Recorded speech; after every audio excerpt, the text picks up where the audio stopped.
America आणि इस्रायलने इराणवरती जोरदार हल्ले करायला सुरुवात केली आणि यानंतर इराणने देखील त्याला जोरदार प्रत्युत्तर दिलंय।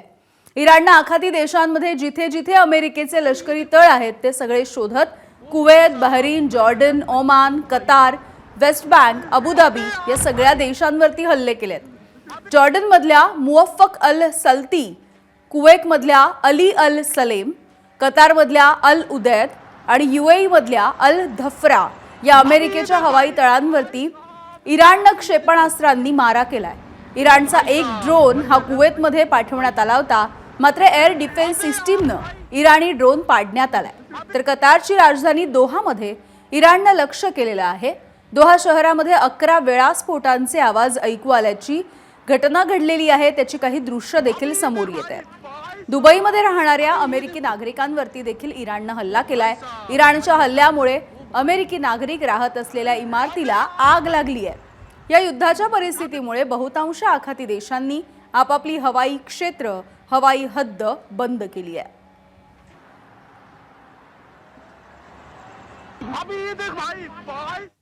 पुढची मोठी बातमी, अमेरिकेची विमानवाहू नौका USS अब्राहम लिंकन याच्यावरती हल्ला करण्यात आल्याचा दावा सध्या इराणने केलेला आहे। USS अब्राहम लिंकन वरती 4 बॅलिस्टिक क्षेपणास्त्र डागण्यात आल्याचा दावा इराण करतंय। USS अब्राहम लिंकन ही जी युद्धनौका आहे ती अरबी समुद्रामध्ये तैनात आहे। USS अब्राहम लिंकनची 100 फायटर जेट विमानं वाहून नेण्याची क्षमता आहे। ही इतकी मोठी युद्धनौका अमेरिकेकडे आहे आणि यावरती आम्ही हल्ला केलेला आहे असा दावा इराणकडून केला जातो आहे।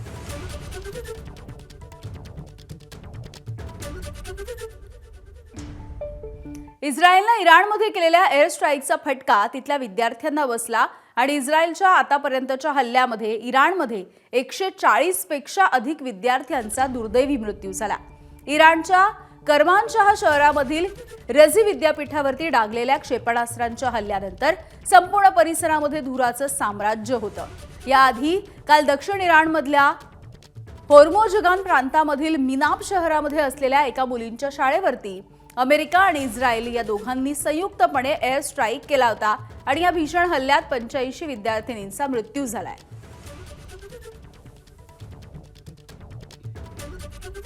पश्चिम आशियामधील युद्धजन्य परिस्थितीने सध्या रौद्र रूप धारण केलंय। खामेनी यांचा मृत्यू झाला आणि यानंतर इराणच्या रिव्होल्युशनरी गार्ड्सने आक्रमक असा पवित्रा घेतलेला दिसतोय। रणनीतिक दृष्ट्या महत्त्वाच्या होर्मुझ आखातामध्ये थेट ओमानच्या तेल टँकरवरती हल्ला झालाय। स्कायलाइक नावाच्या ओमानच्या तेल टँकरला लक्ष्य करण्यात आलं। या तेल टँकरवरती एकूण 20 क्रू मेंबर होते, यामध्ये 15 भारतीय आणि 5 इराणी नागरिक आहेत। अमेरिकन आणि इस्रायली हल्ल्यांचा बदला म्हणून इराणच्या रिव्होल्युशनरी गार्ड्सनं रेडिओद्वारे होर्मुझ खाडीमधून जाणाऱ्या जहाजांना सध्या लक्ष्य करायला सुरुवात केली आहे। इशारा देखील त्यांनी दिलाय। इराणने अधिकृतपणे हा मार्ग बंद केला नसला तरी इथून जायला परवानगी नाहीये असे मेसेजही जहाजांना दिले जात आहेत। त्यामुळे आंतरराष्ट्रीय शिपिंग कंपन्यांनी या मार्गावरून जाणारी वाहतूक थांबवली आहे अशी देखील माहिती मिळते।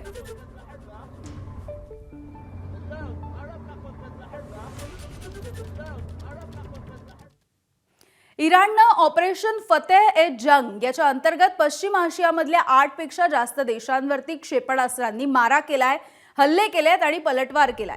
इराणच्या हल्ल्यामधून अबुधाबी देखील सुटलेलं नाहीये। ही दृश्य आपण अबुधाबीतली बघतोय। अबुधाबी विमानतळावरती झालेल्या हल्ल्यात 1 जण ठार झालाय, 7 जण जखमी झालेत। ट्रम्प यांनी ऑपरेशन एपिक फ्युरी याच्या अंतर्गत इराणमध्ये सत्ता पालट करण्याचं उद्दिष्ट ठेवलंय। मात्र हे युद्ध केवळ इराणपुरतं मर्यादित राहणार नाही, तर ते अमेरिकेच्या सगळ्या मित्र देशांपर्यंत पोहोचेल असा संदेश सध्या इराणने दिलाय। एबीपी माझा, उघडा डोळे बघा नीट।